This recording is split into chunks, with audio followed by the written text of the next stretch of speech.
Hi everyone, hi guys to whoever is watching this video. For those of you who haven't met me officially or who might not know me at all, my name is Bolu Adekunle. I'm in MSc2 and I was supposed to take the second session of this crash course on Wednesday. And I'd like to first start by offering an apology for that because the electricity situation where I live so far has not been consistent at all. So I planned the time with Glory because there had been some consistency over the past couple of weeks, but they started to mess around with it again a couple of days ago. So I just wanted to apologize for that first of all. I'll try my best to make sure that these videos are as comprehensive and followable as possible. And if you have any questions, you can send them to me. I'll gladly make another video or send voice notes or whatever I can do to respond or answer any questions that you have.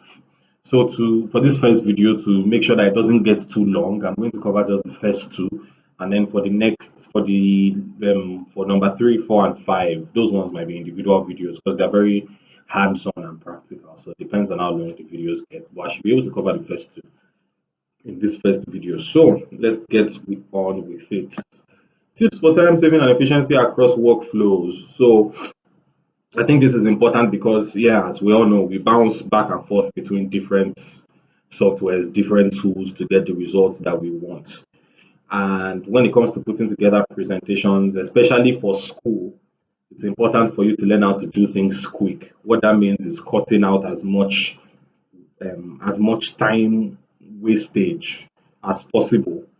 So, I mean, there are some things that I'll show you when I do the practical parts that would like give you a practical aspect of doing some of these things. But these are just the first few things to keep in mind.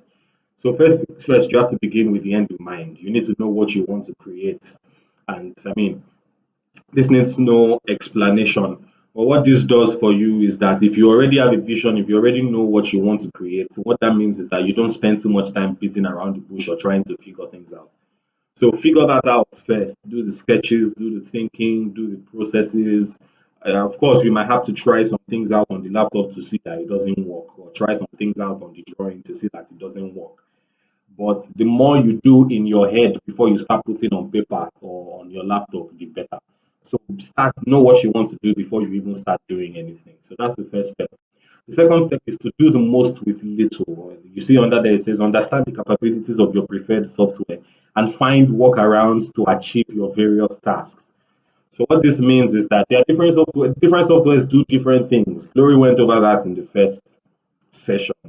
But if you master the ins and outs of your softwares very well, you would find that there are some things that you can do within that software without having to go somewhere else. So, for example, you watch some videos and they tell you the best software to use for illustrations or for diagrams is Adobe Illustrator. But I use Photoshop for my diagrams. I know very little about Adobe Illustrator, but what I've done is that I have studied Photoshop enough to know how to use it to get what I want. So that's why I said understand the capability of your preferred softwares and find workarounds to achieve your various tasks. So there are some softwares that will be better at giving you flexible 3D forms, but if there's a workaround in Revit that doesn't involve you having to learn another software or taking time to copy what you're doing from Revit to take it to that software, do what you want to do and bring it back, all those tiny things, they cost you a lot of time. I mean, it might not be a lot of time in the moment, but when it starts to pile up, it's a lot.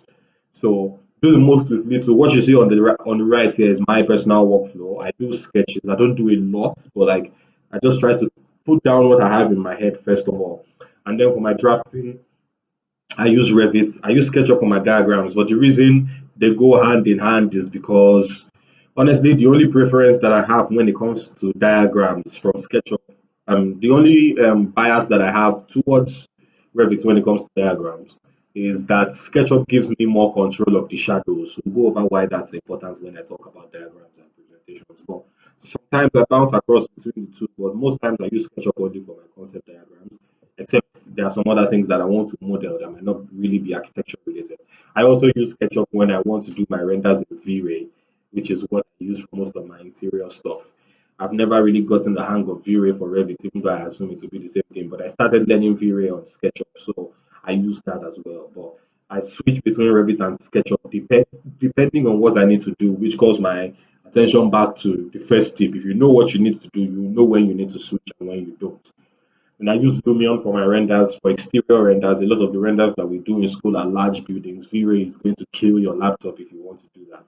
So I use Lumion. I tried to learn D5 a while back, but my laptop couldn't handle it, so I just stopped with Lumion.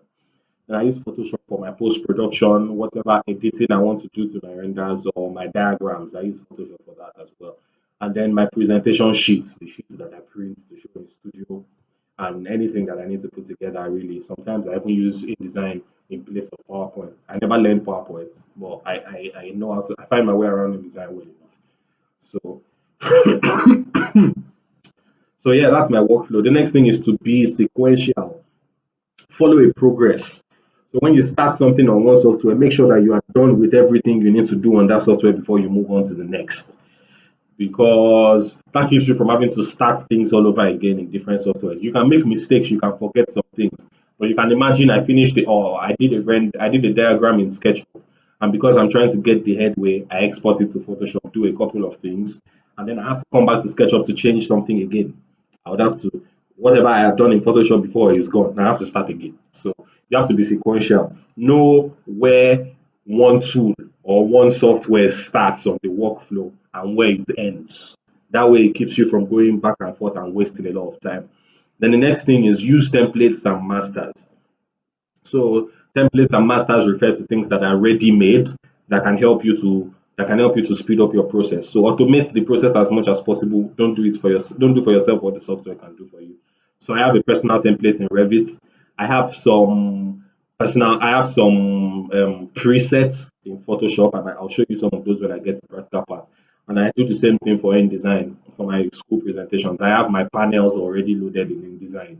So that saves me from having to create a new panel. Some people like to create a new panel every semester. I personally don't think it's necessary because nobody cares about your panel. All they need to see is the panel and they see the name is on it. Nobody remembers what panel that you used last semester. So it's not really necessary, in my opinion. So those are some of the things that I do to save time as I bounce across these softwares. So if you have any questions regarding that, you can send me a message. I'll show you how some of these templates and some of these masters work, and then we'll go from there. So making the most out of Revit graphic settings and templates. So Revit is a very powerful software, but because it's very bulky, it's easy to learn, but it's bulky. It's like the perfect mix between AutoCAD and 3ds Max. It's very daunting at the beginning. You learn a little and it's enough to get you around. And then there are tiny things that you have to learn, like the line between a beginner Revit user and an intermediate Revit user is the tiny things that they know or the tiny settings that they know in Revit that makes their work faster or makes their work better. So Revit templates. So you can see the first picture here is this picture right here. You can see that it shows, this is what it shows when you try to open a new project and it prompts you to pick a template. So of course, the templates comes with the section, elevations, it comes with all of those things loaded. But what a lot of people don't know about these templates, so I mean, I don't know if it's even safe for me to assume that people don't know that, but what I've found that some people don't know about these templates is that it also comes with doors, windows, it comes with components, it comes with sheets, it comes with view graphics, it comes with all of that. So what that means is that if you create your own template that has the things that you use on a regular, every time you open your Revit project using that template, all the doors that you use would already be there. You wouldn't have to search for them. All the windows that you use would already be there. You wouldn't have to search for them. So I'll switch to Revit when I'm done with this slide to show you my own template and some of the settings that I've done that helps me to save time with Revit. Then view graphics is like a hidden world in Revit that people haven't really mastered. And it's one of the things that you can do to make your drawings look better without having to switch to another software. So I do all my presentation elevations in Revit. I don't use Photoshop for any of that except for when I want to do some extra stuff. I do all my presentation floor plans in Revit. I do black and white floor plans, so I don't have to add any textures or patterns or anything. So I can do everything in Revit. But even if you weren't doing that, you can still do a lot in Revit without moving to another software. So Revit was designed to be as all-round as possible. So I'll also show you how you can make this view graphics automatic when I switch to Revit. And then the same thing goes for your sheets and panels. So what most people do is when they create their floor plans in except for personal projects, of course. But for school projects, that you have a special panel that you use. When they make their panels in PowerPoint or InDesign or Canva or whatever they use, they do their floor plans, elevations, and everything in Revit. Then they export those as PDF or images. Then they have to take that to PowerPoint or take it to InDesign and put it on the InDesign file as an image. What I've done, what I think everybody should do is that the same way you have your panels in InDesign and different sheet sizes, you should have the same thing in Revit. So I have my panel in Revit, I have my sheet sizes in Revit. So when I export my floor plans from Revit, I export them directly. They don't have to go to any other software. I'll show you how to do that as well. So yeah, let's do some practical stuff. I have my Revit open right now. So when you do open here, you see it shows, oh, you do new, sorry. It shows you templates, so you can choose whatever template you want from here. So just to give you a feel of what I'm talking about, I'm going to pick the construction, I'm going to pick the architectural template. I'll open this. So you can see it comes with your elevations. You can see that it comes with two sites and two levels. Comes with some families. It comes with some sheets as well. So this is a sheet with the panel. I think it comes with the Autodesk one.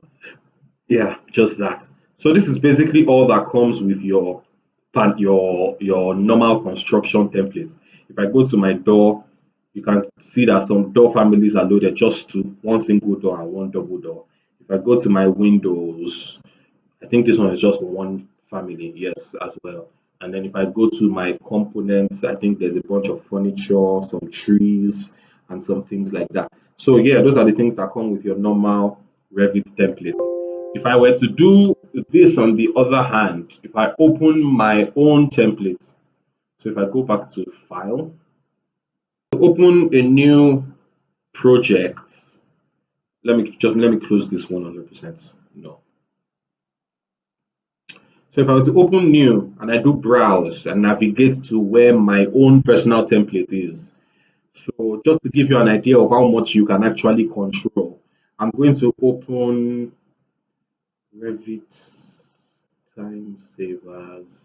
Where's my time saver?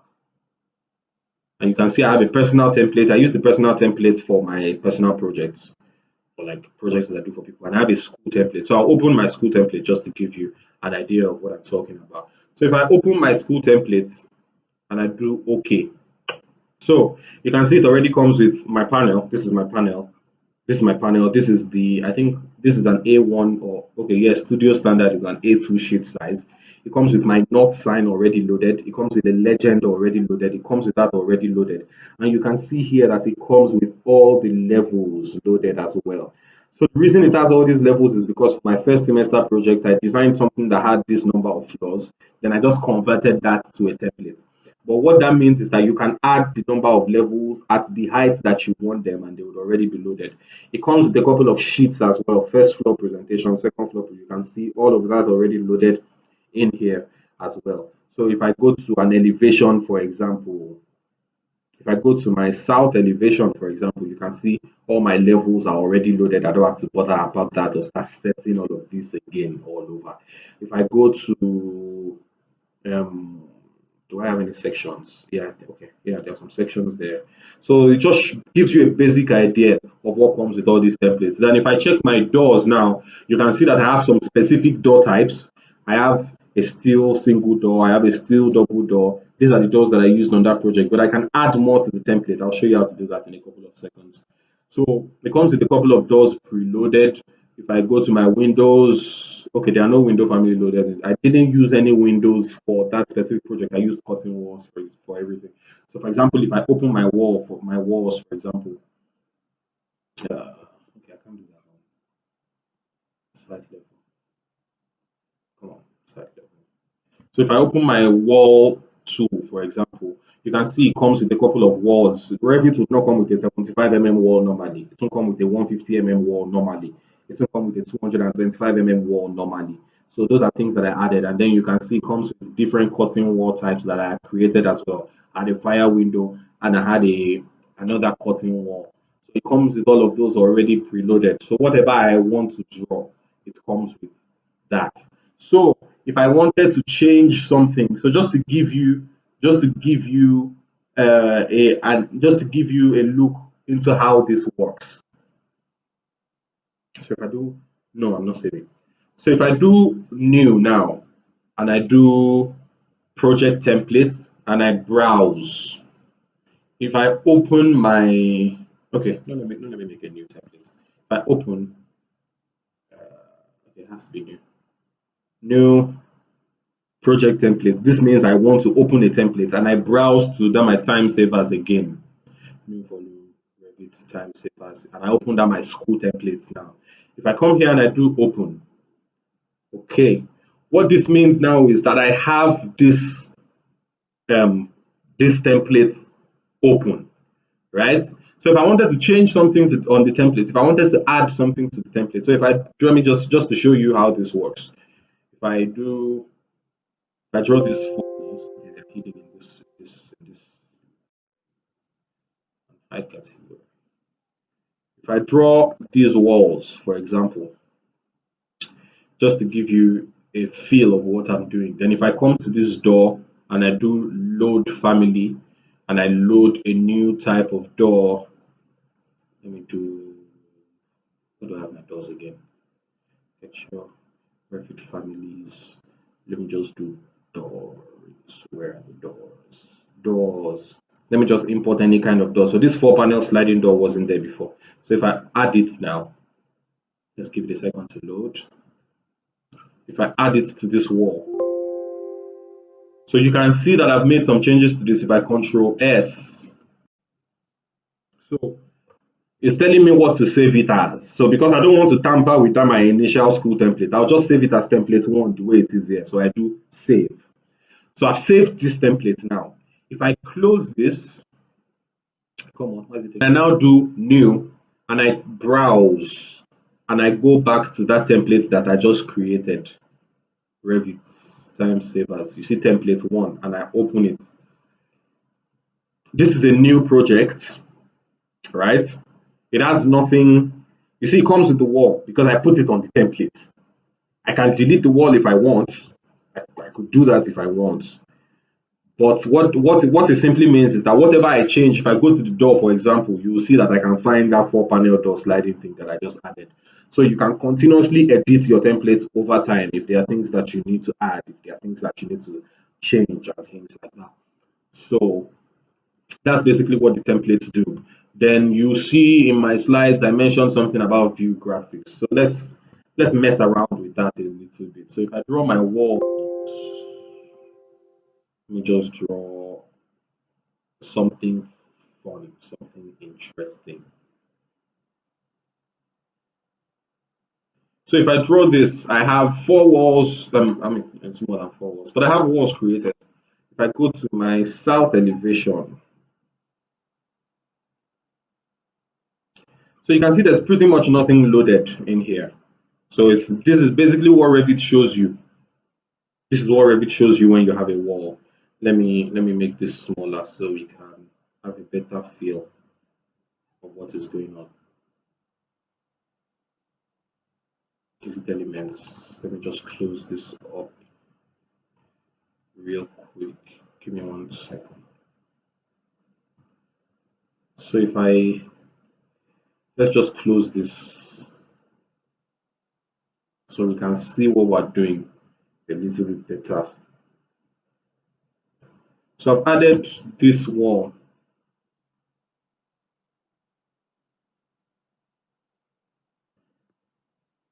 So I've added this wall. So now what you can do with the view graphics is one of the things, the normal view graphics that people do know is you do VG and you can set all of these things. But what that means is that you do it for this elevation if you want the same, if you want your walls to look red, for example. If I went to walls and I do surface pattern and I change this to solid fill red. So you see what that does is it changes my wall to red. But if I come to this other elevation, it's not red, it's still normal. My wall is still normal, my wall is still fine. So what the setting I'm about to show you, what it's going to allow you to do is this. If you If you come here, change this to coarse. Fine. If you come here, it gives you all of these settings. So you can change this to realistic, you can change whatever you want. Then you can add shadows, you can add sketchy lines, you can add depth cueing, you can change the lighting values, you can change. What I want you to see here is this option that says save as view template.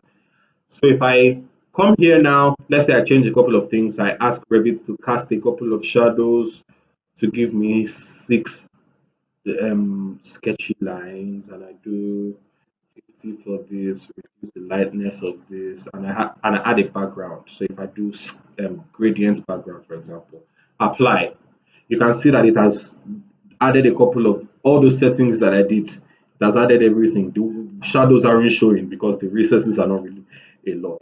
But you see, it adds all of that. But then again, if I come to my north view, nothing, it's still the same.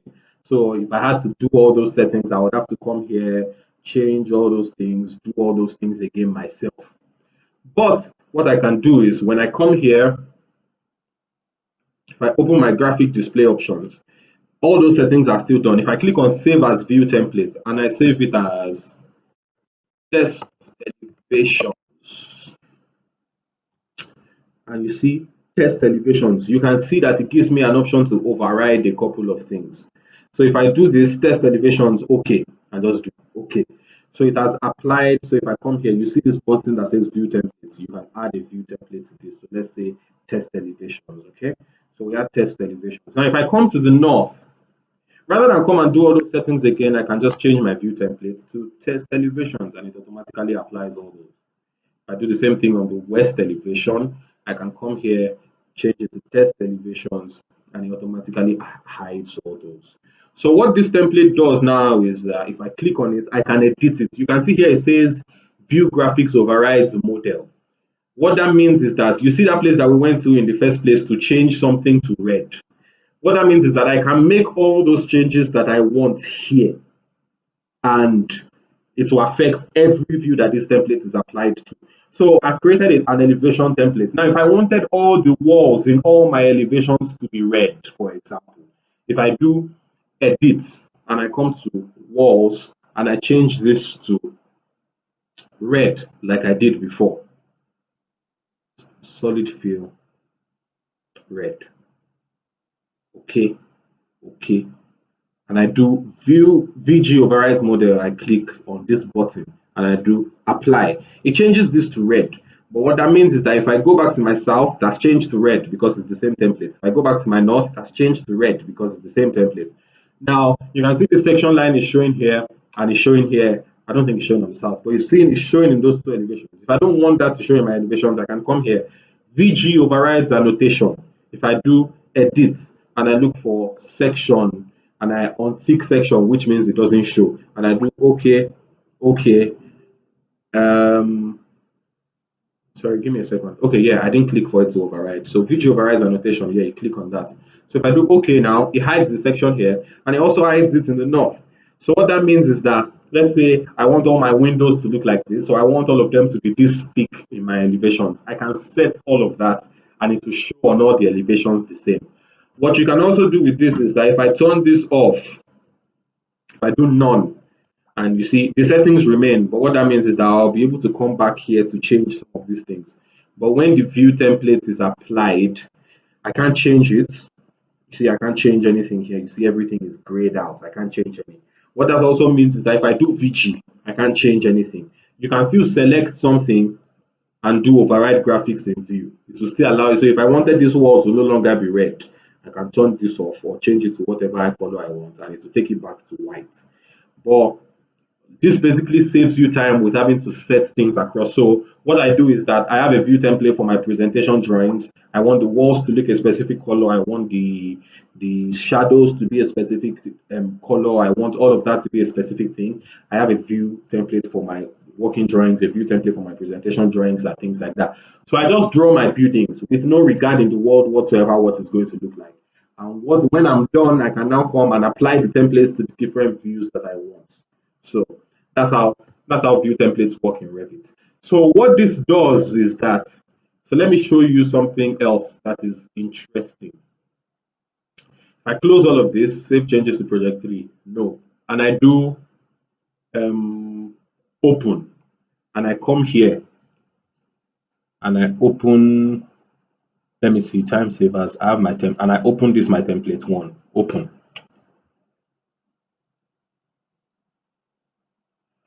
The advantage of this is now I can come to elevation, go to south. I can make all those changes that I want. Fine, do this graphic display options. I can make all these changes. Let's just mess around a little bit with this thing. Uh, let's just do, okay, let's change just the background. The background is the best place to show it, and I do apply. And I apply this to my south elevation. You can see if I do, okay, I didn't save it. Damn it. Again, I save it as, sorry, save it as view templates, and I do just save it as whatever I want. I do override this, override that, just for example's sake. And I change this to test to that new one that I created. Boom.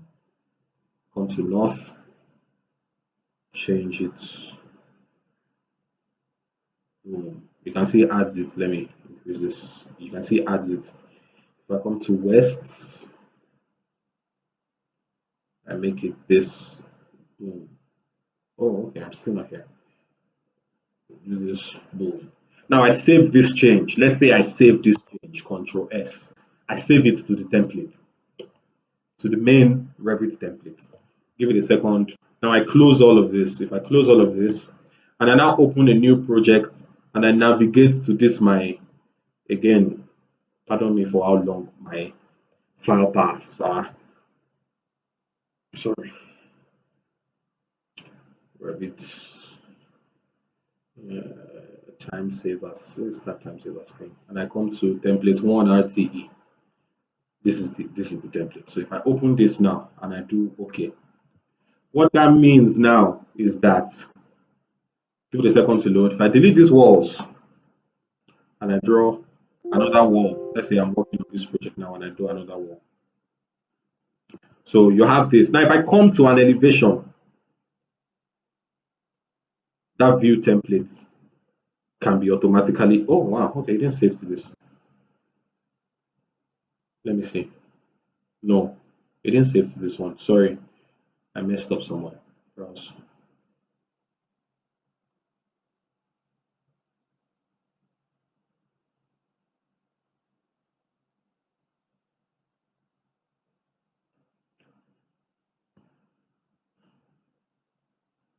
So this would automatically open. You can see that it already opens with that view template that I created. So you can create all these layers on your template. So when you open your Revit file, it already has your doors, your windows, and everything, the ones that you use most frequently loaded. So a common example of that, let me show you a common example, is that my template that I created for um, my personal projects. So if I come here and I browse and I go to, again, this process is very annoying. I should probably find a way to shorten this one too. If I come now and I open my personal template, the one that I use for my personal projects, when I do OK, so you see, I already have a door schedule and a window schedule loaded. I don't have to make this new all over again. I mean, of course, sometimes I do it again when I have a different kind of door or a different kind of window. But these are my most commonly used kind of door. So if I come to floor plan, for example, and I open, first thing you see is that I already have a site level, a ground floor, a first floor, and a ceiling already loaded because most of the projects that I do have those levels. But if I come here now and I draw whatever I want, I just do WA now, and I just do something interesting. Let's just do something like this. And I come here. Oh, what kind of wall is it? It's a curtain wall. Okay, that's fine, no problem. So now I can come to my elevations. If I go to front elevation, you see this thing is already applied. All my levels are already applied. Everything is already there as it should be. And all the doors are already there. Everything that I need is already there. If I go to you can add these things as well that we use for sections. So I have a concrete hatching, a foundation wall hatching, I have an earth hatching, I have all those hatches already loaded into the project. So I don't have to create all these hatches again from start. So that's basically what these templates do for you. So if you use Revit this way, it means that again, like I said, I don't have to do this again. The size is already there, the door type is already there, everything about the door is already there. I think I have one loaded for my window schedules as well. Let me see. I think I have one. This is door schedule. Don't I have one? Okay, I don't have one for Windows. I usually just copy the door one for the Windows and just change the legend to Windows. So I think I have my panels loaded in here as well. So you can see the panel is already loaded, ready to go. I don't have to put this in. I don't have to reload this. I just change the names of all these things. So that's basically some of the things that you can do to save yourself some time on Revit. If you want more details into what those view graphics do, you can leave a question and we'll go over them together on how you can make them like use them to make your elevations better. Like I said, I do all my elevations in Revit and all of that anyway. So yeah, that's basically some of the things you can do on Revit to save yourself some time. So let's go back to our slide. So yes, I've gone through all of this. So we can move on to the next one. So tips for making good presentations. And by presentation here, I mean presentation diagrams or presentation drawings. I say again, you have to start with the end in mind. You need to know your idea. You need to know what you are designing. You need to know what your concept is. You need to know what all those things are. And then from that, you decide what to you is the best way to present it. So some people, these are different kinds of diagrams. For some ideas, a bubble diagram would be the best way to show it. If you're doing a floor plan of a bungalow, for example, a bubble diagram would be a good way to show that. If you were doing a high rise, a mixed use high rise building, something like this to show the different programs of the building might be a good way to show that. If you are showing a deconstructible building or a building that has different parts connected together, an axonometric might be a good way to show that. So you have to know what you want, you have to know what your idea is, and then decide the best way to do it. The second point says do you. There's no right way to make a presentation. You decide based on your design idea and your style and your strength. So you know what you're good at, you know what you might not be very good at. Focus on your strengths and do that. And then you also have to understand the basic elements of presentations, of diagrams. So these things call us back to elements of design. I don't know if it's elements of design or components. I'm not sure. Line, form, light, shape, all of those. It holds through across the whole of design, graphic design, architecture, UI, UX. It holds through across all those fields, right? So you need to have a proper understanding of some of these things. I have an example later on in the slide where I compare two illustrations based on these elements to show you which one is good and which one is bad. So you come here, it's a basic slide, pretty much straightforward. Lines, different types of lines, different thicknesses, you can use them to show different things. Your form, so for the form, I dwell on perspective, isometric, and axonometric because again, we're talking about diagrams. So you either be working with any of those three, then you might be doing plans as well. Then there's shadows. You'll see why shadows are important later. Then there's colors as well, choosing the right colors, the right shade, the right mix, how to convert them, how to mix them, how to make sure that when you print, it doesn't come out like crap. All those things. We talk about all of that as well. And then patterns and textures. These are important to hiding subtle details. The patterns and shadows are very important to keeping your diagrams from being flat or bland. And then there's lettering. Font is very important. You see that in the diagram community. And then content. So this relates to the amount of information that you put into the sheet, the amount of information that you attach to the diagram. You have to talk through the diagram. So you don't have to put everything that you're going to say. Imagine everything I was saying right now was on this page. You would either not listen to what I'm saying or the page will be very horrible to look at. It will be one of the two. So let's compare these two diagrams based on all those criteria. So the first thing we start with is the lines. So you can use your lines to show emphasis. You can use your lines to show what is important. So you can see in this first diagram, there's a line, there's a straight line. Let me explain so I can zoom in. You can see in this first diagram, there's a black outline that goes across the entire form. Now, this is not necessarily a bad thing, but what it means is that when you look at the diagram, you see it as one whole. You see the entire thing as one object. If that's the idea you want to pass across, that's not bad. But for me, in this case, the idea wasn't to present the entire thing as one form. The idea, on the other hand, was to put some more emphasis on the residential tower and then to show the retail as just a part of it. So you can see, if I zoom in a little bit more, the line surrounding the residential tower is a little bit thicker, and then the retail part is lighter. So that creates some kind of difference between the two. You can tell that the center of attraction in this diagram is the residential tower. So that's when you look at it from the standpoint of the lines. And then there's another thing when you look at this shape that looks kind of off, and it's the way the shape looks. So for presentation diagrams, it's usually advisable to stick with isometric or axonometric rather than perspective. So this one is perspective.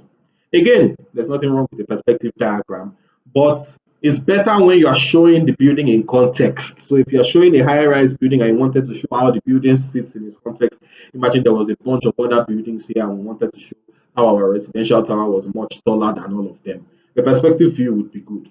But an isometric view is good when you are studying form, when you just want to show us the form of the building and what the building looks like. An isometric or axonometric diagram is good for that. So you can see this, the image is balanced. You can see the entire form at once and you can criticize it however you wish. This one, I mean, again, there's nothing wrong with it being perspective, but when you compare it to the image on the side, it just doesn't look as good. So that's form. The next thing we're supposed to talk about is shadows. So of course you can see here there are no shadows whatsoever. Again, makes your image flat. You can see this place here. There's no emphasis, there's no nothing. You can't really see what's going on here. It just looks like the color continues across. So you can fix that by adding some shadows, which is what it's done here. So you can see how the center here is a little bit darker. You can see how the shadow gives us an idea of the height of the building and things like that. So that's what shadows create, some kind of depth, some kind of contrast, makes your image look good. So that's all for shadows. Then if you come here, you can see the colors. So the first thing I need you to notice is, again, I'm trying to show that it's a green roof. It's color green. There's nothing wrong with that, but there's a very big difference between this very vivid, in your face kind of green and this more subtle kind of green. And my rule of thumb when I'm creating diagrams or presentation drawings is I don't use vivid colors, I use pastel colors. Pastel colors are lighter on the eyes. You can mix pastel colors a lot across board and they won't really interfere with each other. So imagine I wanted to put something red here, for example, it would immediately clash with the green. However, I can find some kind of balance between red pastel and green pastel where they don't really like fight with each other as much. So you can see how this diagram on this side is easier to look at. The green is not really in your face. And when you copy that, when you couple that with the texture, you can see our color here is very flat. There's nothing going on here. It's just green. Again, nothing wrong with that. But the better diagram has, I mean, better in my opinion. I don't know which one is better in you guys' opinion. It has some kind of texture. So it is not really three-dimensional, but it adds a subtle effect when you look at it from afar. So when you look at this, for example, they are both green. There's nothing wrong with that. But one of them just looks better. You might not be able to point it out. These are some of the things that you see that you feel like, yeah, the diagram can be better, but you cannot really point your fingers at what could make it better. It's one of these tiny details that you can that can change that. Then the font as well. This is our normal Times New Roman. That guy has suffered. Well, I mean, we still use him anyways. There's nothing wrong with Times New Roman, but run away from Times New Roman for anything architecture. These fonts that I put here are actually quite good for presentations. I like to stick between either Leto, Montserrat, Open Sans. Those are the three that I use the most. Leto, Montserrat, and Open Sans. They are free to download on on Google Fonts, I think. So you can see that then the lines that points to the labeling as well, it's all just clashing. But you can see this, there's some hierarchy. You can see the text, it doesn't affect the image too much. It kind of is proportional to the rest of the image, and so is the labeling line. So that's a comparison. So of course, the text and all these lines and all those things, they also add up to how the page is laid out and everything. So if I wanted to put this diagram on this page now, what other images would I add? What other text would I add and things like that? Those are some of the things that I would consider. So I think I'll stop this video here for now because the next thing I'm supposed to do is take you through some Photoshop basics and do some breakdowns on some of my diagrams. But I might keep that for another video. So watch through this. If you have any questions, please send them in and just let me and Glory know. And I'll answer your questions, and then if we can make the class live for these practical parts, That would be very great. I'll keep you guys updated on what the electricity is like and what the timing is like. And if we can't, again, I'll try to make them as comprehensive as possible. But yeah, we'll stop this here for now. So thank you guys very much for being patient with me. I really appreciate it, and I hope this has been as helpful as we'd like it to be. So if you have any questions, feel free to send them in. Thank you very much.